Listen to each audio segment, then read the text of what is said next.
Welcome to Sakshi TV special immigration show with attorney Mr. Chand Parvathaneni from Managing Attorney at law firm of Sim Parvathaneni and Blanc.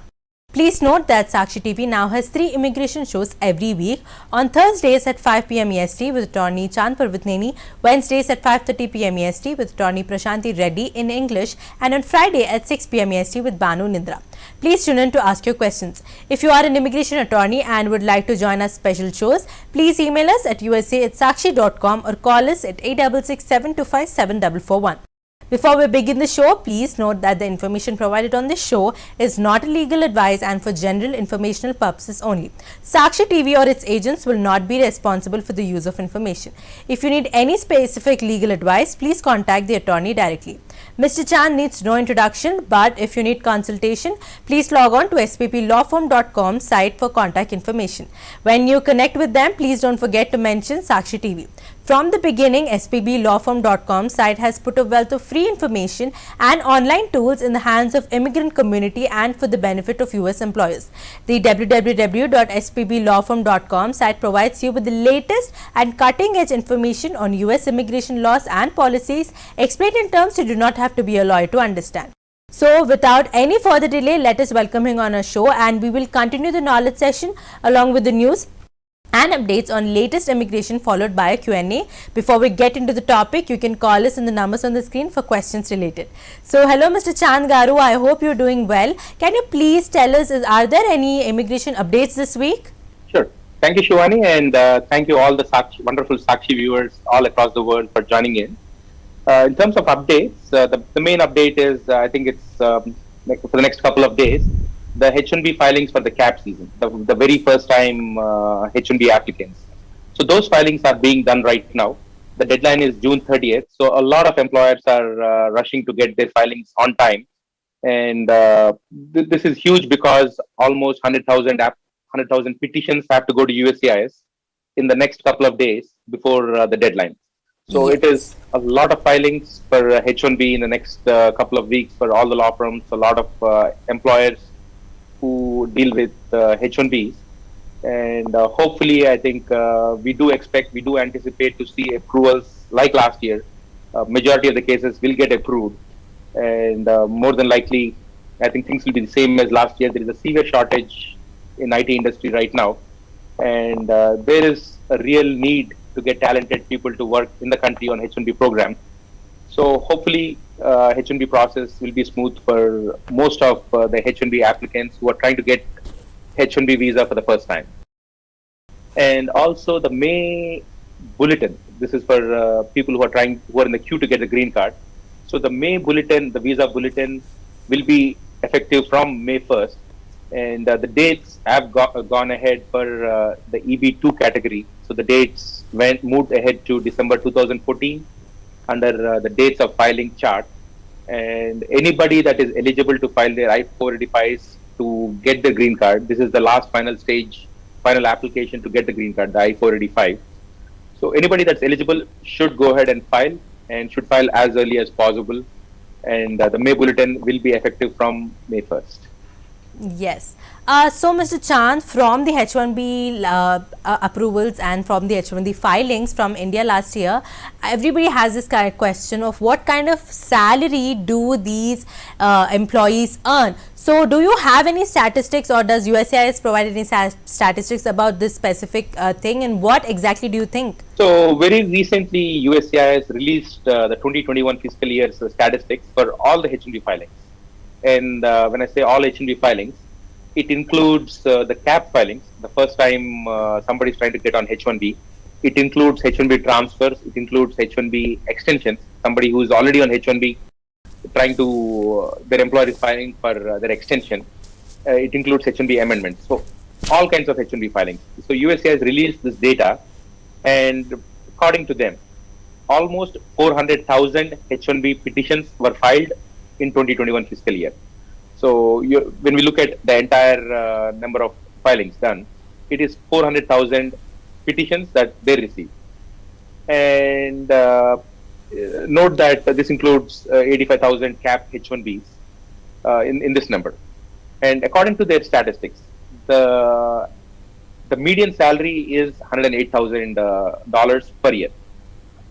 this is a very, very big number because the $108,000 per year puts somebody in the top 10% earning members in US. So in US, if you look at the profile, the amount of money people make, $108,000, which is the median for H1B employee, that is putting them in the top 10% of the wage earners. What that means is this H1B program, it's a very, very good program for the country. It is attracting the topmost talent because in the past administration, we did hear talk that H1B program is a bad program that is trying to undercut US workers' wages. It is not undercutting the wages, it is actually increasing their wages because as we clearly see, based on USCIS's own statistics, the H1B employees are highly paid. They are in the top 10% income bracket. That's a very good number. And then the median age of an H1B employee is 33 years old. So typically, the people who are on H1B program, they are relatively very young. So 33 years is the median age of somebody who's on H1B visa.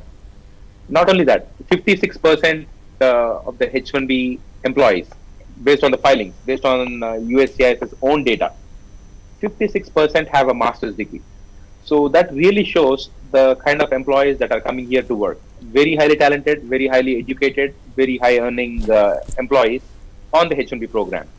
So that clearly shows that this is a program that is attracting the best and the brightest all across the world. And USCIS also stated that 75% of all the approval cases, they were from India. So clearly, India, with its vast resources, with its huge talent pool, it is really contributing a lot to US economy. Because when USCIS themselves are saying 75% of all the approvals are from India, and these employees make $108,000 the median salary is $108,000 per year.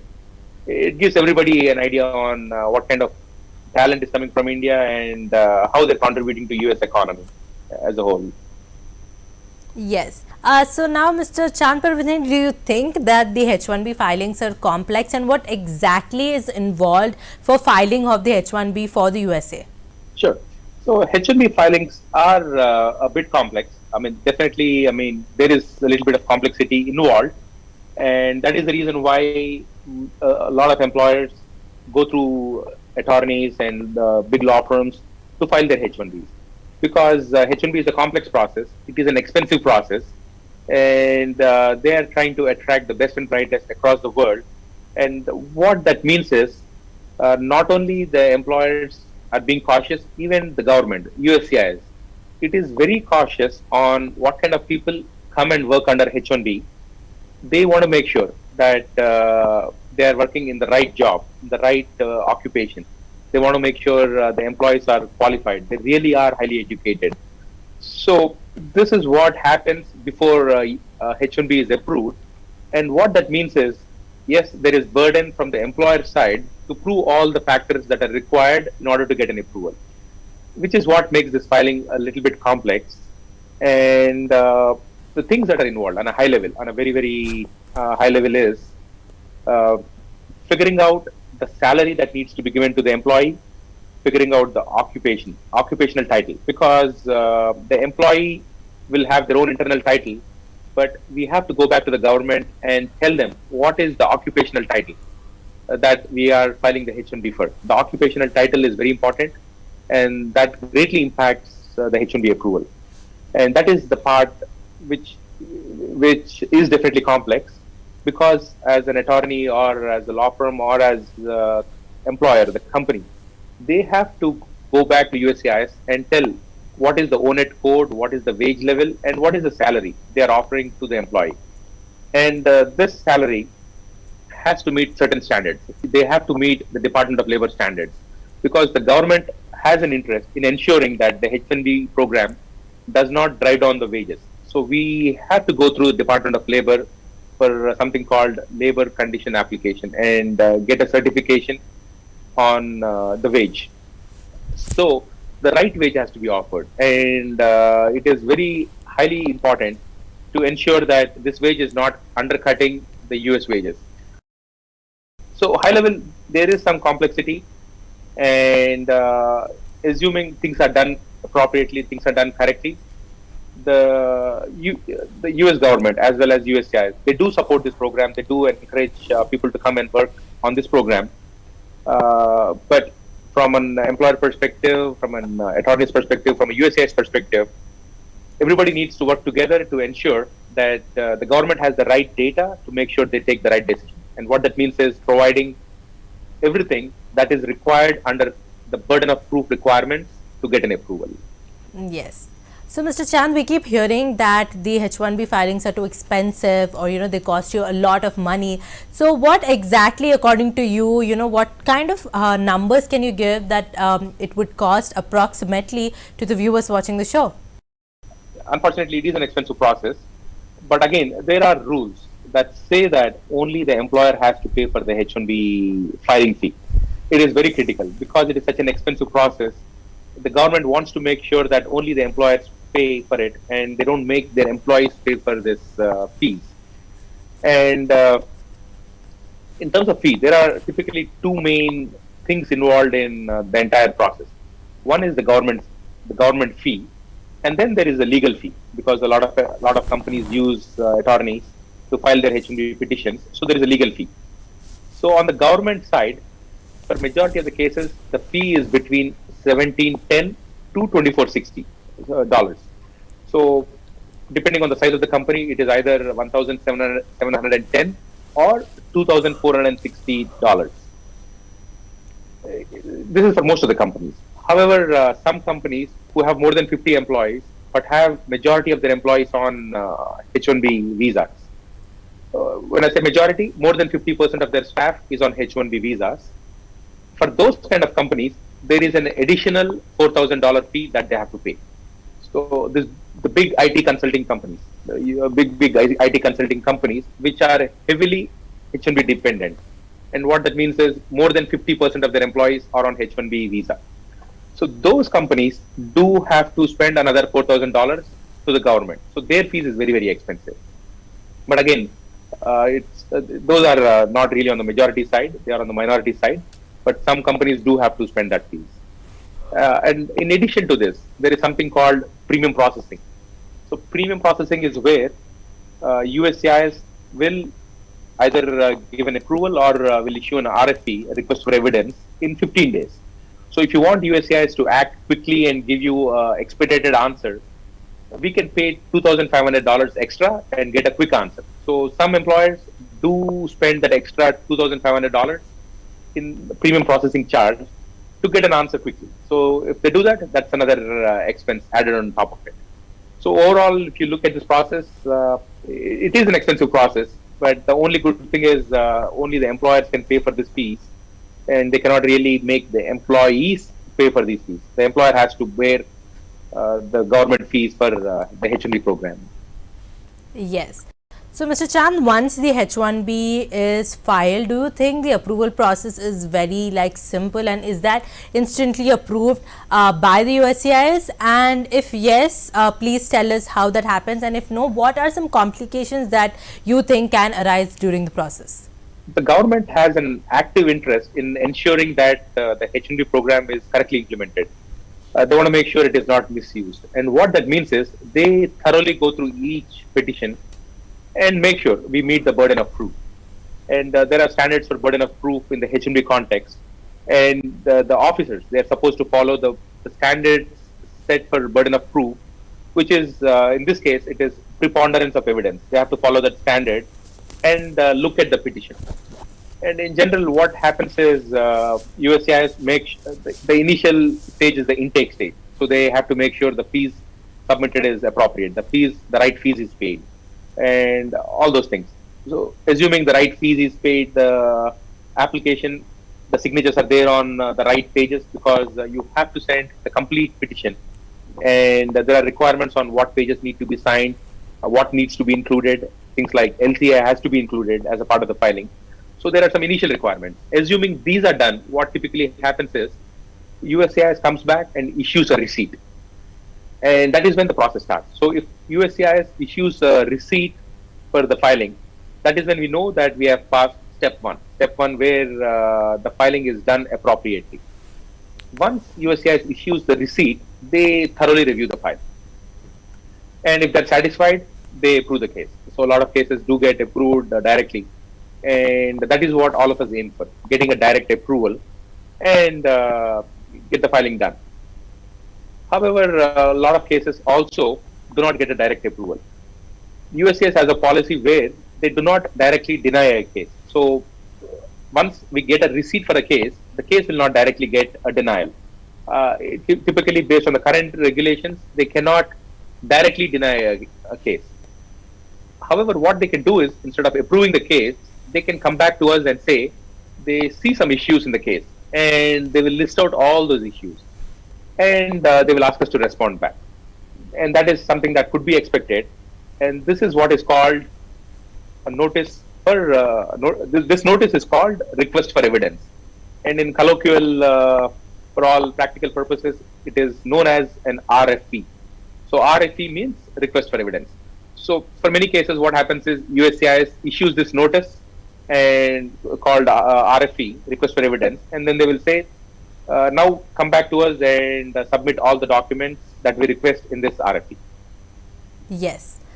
So, Mr. Chand, what kind of exactly the RFEs do the USCIS want us to provide when doing the filing? What kind of RFEs are they? So, on a high level, there are some main classes of these RFEs that typically get issued. Again, every case is different. Every case could always see some different kind of RFEs. But if you analyze the majority of the filing, majority of the RFEs, they always can be clubbed into some very high level bucket, very, very common RFEs that we always keep seeing it. And I'll just go through a couple of them that are, I would say probably about 90% of the RFEs fall under these categories.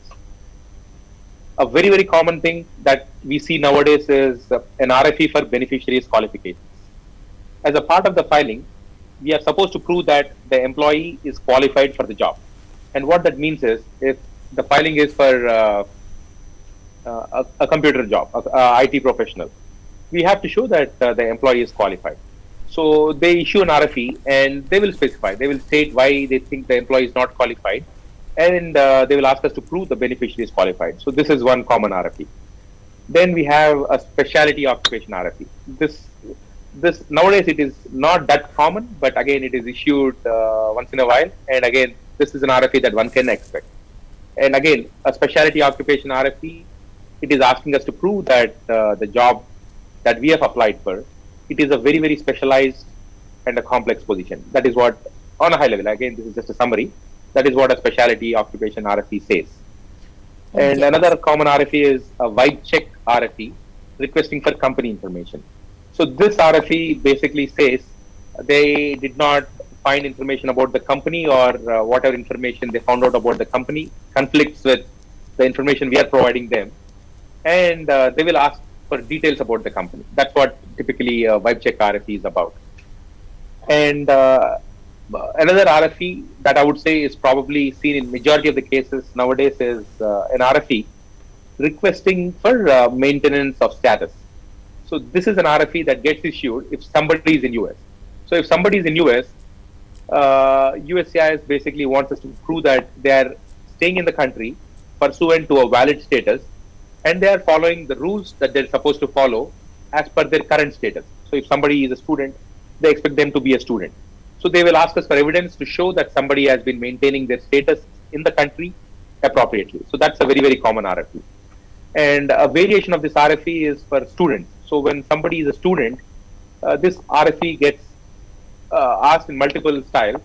So if somebody is a student, somebody is either in the university going through classes, or somebody has finished their classes, finished their education, but working on what is called F1 OPT program.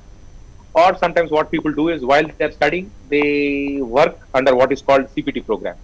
So depending on particular type, the RFE sometimes asks about those specific issues for their status, for their student status. So high level, these are majority of the RFEs that one can expect to see, and this would cover, I would say, about 90% of the RFEs that somebody might anticipate seeing for their H1B filing. Yes. So, Mr. Chand, what is exactly the specialty occupation RFE? So, what is that? How is it handled?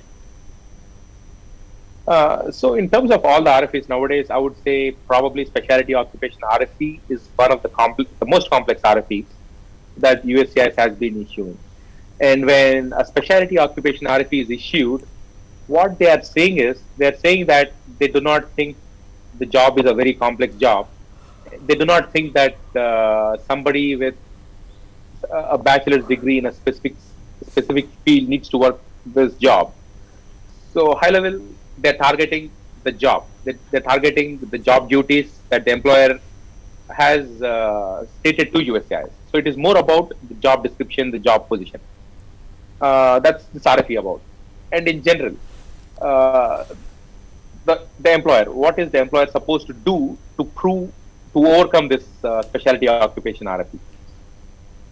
So one of the key requirements for H1B program is that the job should require a minimum of a bachelor's degree in a very specific specialty. So that is one of the things that we have to overcome to get the H1B approved. So now to overcome this RFE, what we have to show is we have to show that a bachelor's degree or a higher degree or its equivalent, because sometimes through equivalency we can show the equivalency. So we have to show that a bachelor's degree or equivalent is a normal minimal requirement to do this job. So we have to prove that normally that is a minimum requirement to overcome this RFE.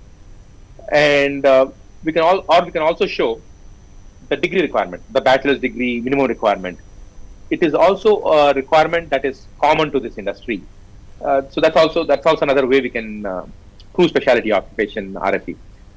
Or we can also show that the employer normally always requires a bachelor's degree in a specific specialty for this job position. So that's also another way to prove specialty occupation. And another way is we can also show that the specific duties under this job are very specialized and they're so complex that the knowledge required in order to complete this job, to do this job, it is typically associated with at least an attainment of a bachelor's degree or a higher degree in a specific specialty. So as long as we can show one of these things, we can prove and overcome a specialty occupation RFE. And in general, what that basically boils down to is proving to USCIS that somebody is really doing a complex job that does require a bachelor's degree in a specific specialty. Yes. So, Mr. Chand, what exactly is a beneficiary qualification RFEs and how are these handled?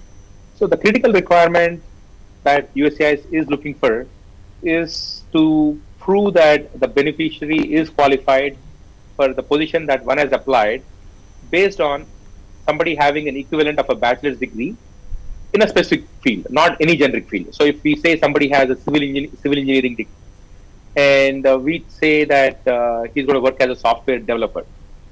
To do a software developer job in general, according to the industry standards, based on the occupational standards, it is a bachelor's degree in either computer science, software engineering, information technology, or very closely relevant fields. So if you have somebody who's got a bachelor's degree in a civil engineering area, and they are trying to do a job as a software developer, USCIS more than likely will issue this RFE and will ask us to prove. Basically, it will ask us to argue how somebody is qualified, how somebody with a non-relevant degree is qualified. So that is what this RFE typically states. It asks us to prove somebody is qualified. And another time they ask us to prove this is, say if somebody has a degree from India, say a degree from say Andhra University in computer science. The rule says they should have an equivalent of a US bachelor's degree. So sometimes when we get this RFE, we have to look at the degree, and if it's an India degree, we simply can go to an evaluations agency. We can get an evaluation done. So we can get an evaluation done showing that somebody has an equivalent of a US degree, and prove our case. Or if somebody has a civil engineering degree, what we can do is we can take a look at his or her experience in India, and if they have worked in India for a long time in an IT profession, we can use those experience letters, we can use their degree, we can do what is called a combined work experience and education evaluation. And when we do this evaluation, we can show that somebody has an equivalent degree of a US bachelor's in computer science or a relevant degree, and prove our case. So what that basically boils down to is, whenever we get this RFE, we are looking to get an evaluation done. So by doing an evaluation done, we try to overcome this RFE. Yes. So, Mr. Chan, now that we've kind of discussed about different kinds of RFEs, what will happen if an employer, let's just say that an employer is not responding to the RFEs? Can the employees by themselves go for the approval? So the RFE is something that only the employer can respond to, or the employer's attorney can respond to. The beneficiary unfortunately cannot respond to the RFE because the H1B petition, it is signed by the employer. The entire H1B petition, it is not even signed by the employee. So it is the employer's responsibility, and only the employer has to respond back. And unfortunately, if they do not respond, the case will get denied. And as much as possible, the employer should try to respond to the RFE. Yes. Thank you, Mr. Chan, for coming on to our show. We shall continue this again on our next episode. Thank you for the viewers for tuning in. You're watching Sakshi TV with me, Shivani Raj.